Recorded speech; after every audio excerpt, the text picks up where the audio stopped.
Donc voilà pour le polar tracking. Maintenant, on connaît très bien le polar tracking et le object snap. Donc c'est ce bouton qui est là et ce bouton qui est là. Et puis ces deux boutons-là vont nous aider à dessiner nos objets dans notre fichier AutoCAD. Maintenant, il y a encore une troisième option qui s'appelle Dynamic Input. Normalement, on sait déjà c'est quoi le Dynamic Input. On l'a déjà utilisé plusieurs fois, sauf qu'on ne savait pas que c'est vraiment ce nom qui lui est associé. Donc quand on dit Dynamic Input, c'est lorsque vous avez ce bouton-là qui est cliqué. C'est écrit d'ailleurs Dynamic Input. Au cas où le bouton-là ne figure pas sur votre bande qui est là, vous devez aller dans les trois barres qui sont là et vous cliquez là-dessus et vous devez cocher Dynamic Input. Vous allez avoir le bouton qui figure ici. Maintenant, si je clique sur Dynamic Input et que je viens, donc je vais recliquer ici sur mes options du Snap et du Polar Tracking.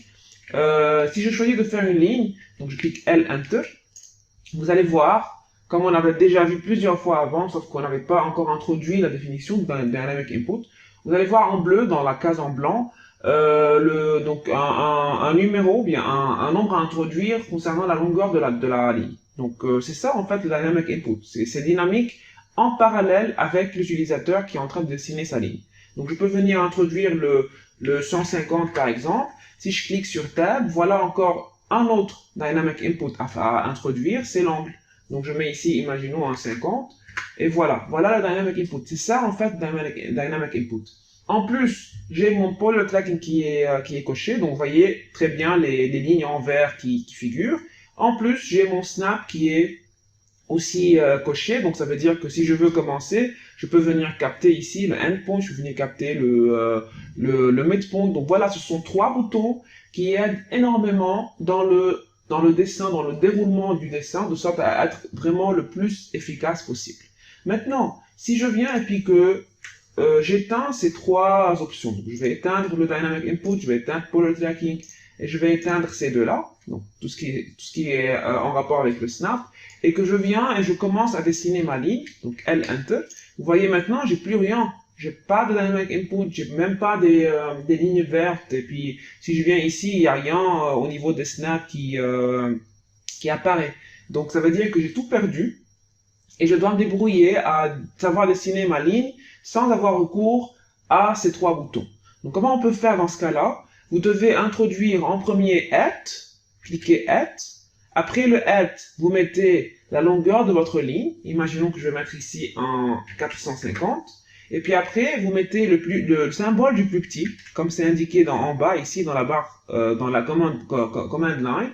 Et puis après, le symbole du plus petit, vous devez mettre l'angle.